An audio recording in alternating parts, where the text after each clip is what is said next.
கடா சுல்தான் வம்சாவளியை டிக்டாக்கில் இழிவுபடுத்திய ஆடவர் ஒருவருக்கு 1 மாத சிறையும் 4000 ரிங்கிட் அபராதமும் விதிக்கப்பட்டது. நூர் இஸ்மாயில் அம்ரான் கசிலா என்ற வேலையற்ற நபர் தன் மீதான குற்றச்சாட்டை ஒப்புக்கொண்டதை தொடர்ந்து அவருக்கு இந்த தண்டனை விதிக்கப்பட்டது.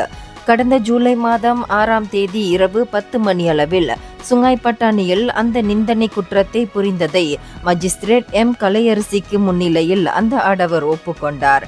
பிற மாநிலங்களின் வளங்களை கடா மாநிலம் களவாடி விட்டது என்று குறிப்பிட்டதோடு முன்னாள் சுல்தானையும் இழிவுபடுத்தியிருக்கிறார்.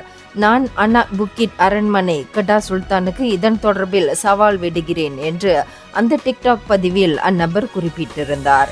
இழிவுபடுத்தும் நோக்கில் தாம் அந்த கருத்தை பதிவு செய்யவில்லை என்றும் டிக்டாக்கில் தான் பதிவிட்ட கருத்தை அழித்து விட்டதால் அதன் தொடர்பில் எந்தவிதமான தண்டனையும் கிடைக்காது என்று கருதி இருந்ததாகவும் தனக்கான கருணை மனுவில் நூர் இஸ்மாயில் குறிப்பிட்டிருந்தார்.